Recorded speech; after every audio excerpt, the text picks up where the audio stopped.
Briefly talking about washes, I don't really want to call them watered down paints, but that's sort of my best way to explain it. You paint them on, and the pigment, because it's so watery, gets stuck in a crevice.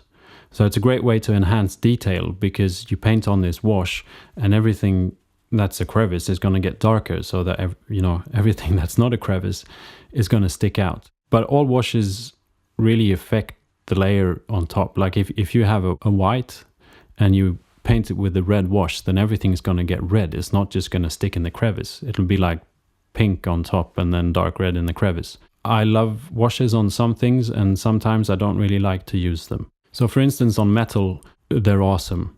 On metal, I just use it freely because it just makes the metal come alive.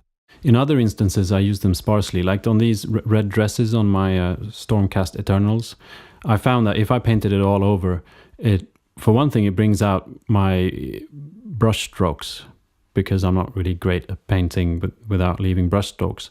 But it also just completely changed the color of the red. So I've used them just to darken the edges, so that wherever it sort of leads up to a piece of armor, or just at the edge of it, I had some wash in there just to give it more contrast.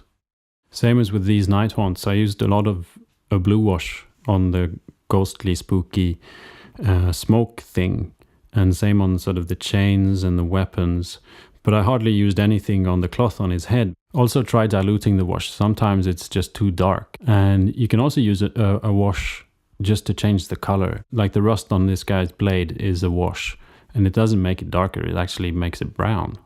It's another layer of paint, just that it flows around differently.